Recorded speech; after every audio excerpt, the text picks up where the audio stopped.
अस्सलाम वालेकुम नाजरीन, welcome to my channel Farooq Mangral and शुरू करते हैं अल्लाह के नाम से जो नहायत ही मेहरबान और रहम करने वाला है। नाजरीन आज चिकन कढ़ाई बना रहे हैं, तो इंशाल्लाह अज तुसें जी सारी टेक्निक दसने चिकन कढ़ाई नहीं ऐ तुस तक्की सकने हो। ए जी है एक चिकन छोटा बेबी चिकन, थोड़ा स्पाइसीज मर्ची मसाले नमक प्याज दो प्याज कोरिएंडर जी है धनिया फ्रैश धनिया थोड़ा सा फ्रैश टमाटर तुस जी तीन टमाटर भी पाई सकने हो। अज इंशाल्लाह साढ़ा प्रोग्राम है जी तुसें पूरी A to Z जी सारी टेक्निक दसने जी जे चिकन कढ़ाई कैसे बनाई जानी। अच्छो तको सीखो तो सिखाओ, ठीक है। इंशाल्लाह नाल रेसो तो वीडियो स्किप नहीं करना, तो पूरा जी फॉलो कर सो तो इंशाल्लाह आज चिकन कढ़ाई बनाने हैं। चलो मैं सोचा जी थोड़े जे करेड़े दो जोड़े फ्रैश टमाटर जोड़े वो भी गिनी जुली है तको जी टमाटर पहले भी दसे थे तुसें तो ये माशाल्लाह काफ़ी सारे नहीं थे जी ये भी बने आजू तो दो घरें ने टमाटर गिनी जुले इतों इन्हें की बिस्मिल्लाह रहमान रहीम। तो दो हो गए, दो काफ़ी है, दो अंदर हैं जी तो इंशाल्लाह इन्हें की भी जी है भर्ती करने हैं।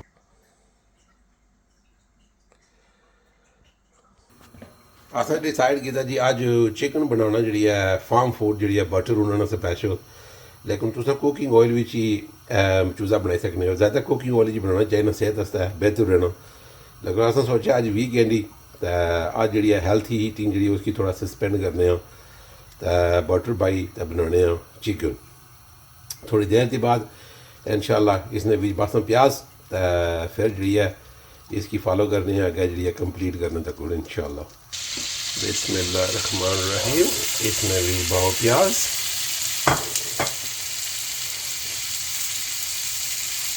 put that in there, इसकी थोड़ा स्टे करने तो इस प्याज की असा इतना कुक करना जिस वक्त तक थोड़े नाइस ब्राउन क्रिस्पी ब्राउन हो जाए। दो तरीके हैं जी क्रिस्पी ब्राउन करेगी ना या जी तुस इसकी थोड़ा थोड़ा चाइनीज़ स्टाइल जी कुक करो तो थोड़ा प्याज ज़रा ज़रा कच्चा रहा तो फिर चिकन बनाओ। चलो तकने आज जरा इसी ब्राउन करने ट्रेडिशनल एशियन स्टाइल कुक करने इसकी आस्ता आस्ता थोड़ा थोड़ा लाने रहो आराम नाल। थोड़ी देर के बाद इसने लिड रखी और दोबारा तो वो सारा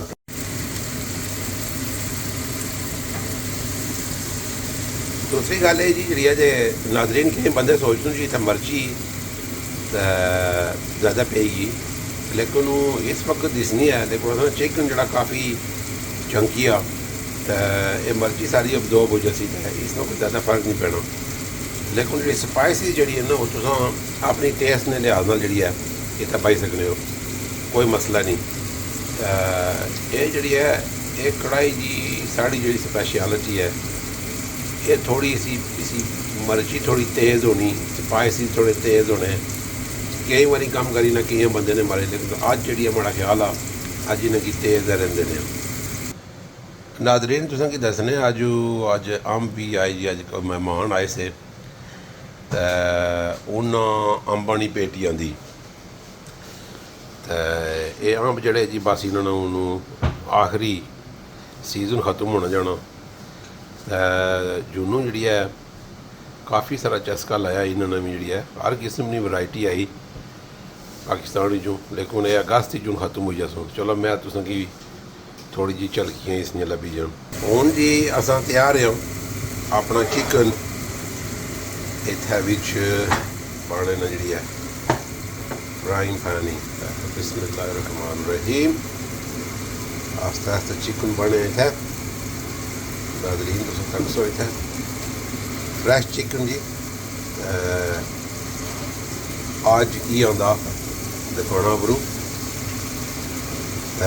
तकने हो कैजा बनना बनाना तो बहुत आसान होना, लेकिन अज तकने कितना एक आसान पेंसी है जी है तुम तकी सकते हो जी। What we're going to do now is we're going to put the lid back on and we are going to let it cook here and we're going to let it cook at slow heat for 30 minutes, and then make sure that we stir it from time to time.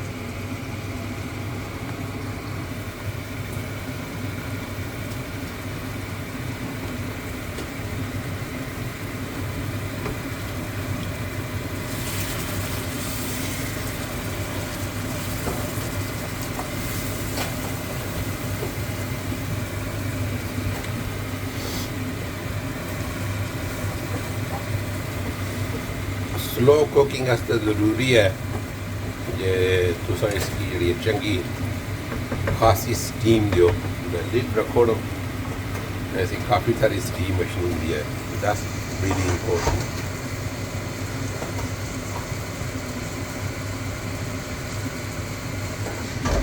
चलो जी वक्त आई आ घर ने टमाटर जी है अपनी हांडी भी बने फ्रैश।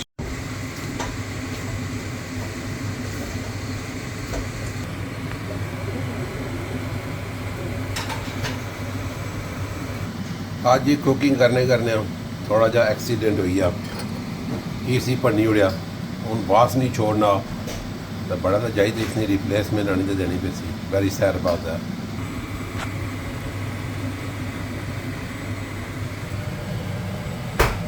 आसना धनिया जी फ्रैश और एंड थोड़ा जा इंतज़ार करी रहा, एक और 10 मिनट है, उसके बाद इंशाल्लाह इसकी भी आस्ता आस्ता इधर बॉर्डर क्रॉस करी तो आंटी ने भी चाहिए सी बड़े तौर तरीके असल की जी एडिशनल फ्लेवर देसी इंशाल्लाह।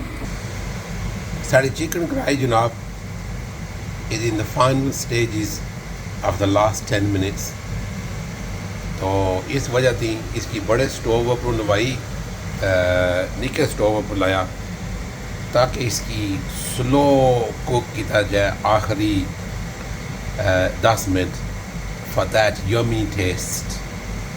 आराम नाल बड़े आराम नाल कुक की जैसी जी है आखिर की दसने जी जिस नताज गया उस धड़ियाँ अजय भी इंतज़ार करी रहा, लेकिन इसने इंतज़ार नहीं करियाँ कम होनी जड़ियाँ आस्ते आस्ते देखो जल्दी।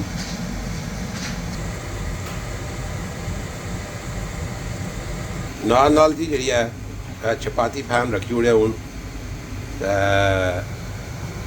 चिकन है जी स्लो कुक जी है फाइनल 5 मिनट्स हूँ जी बनाने टापों चपातीज इंशाल्लाह।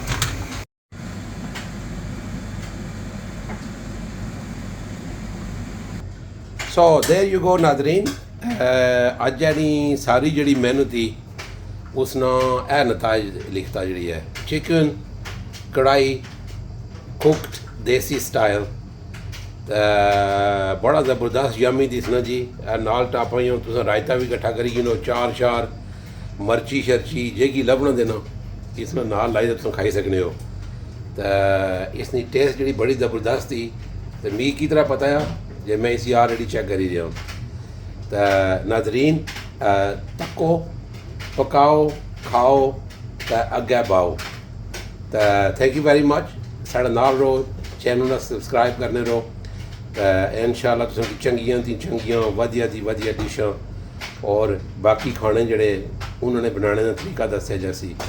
बहुत बहुत शुक्रिया, अल्लाह हाफिज़ and thank you very much for watching.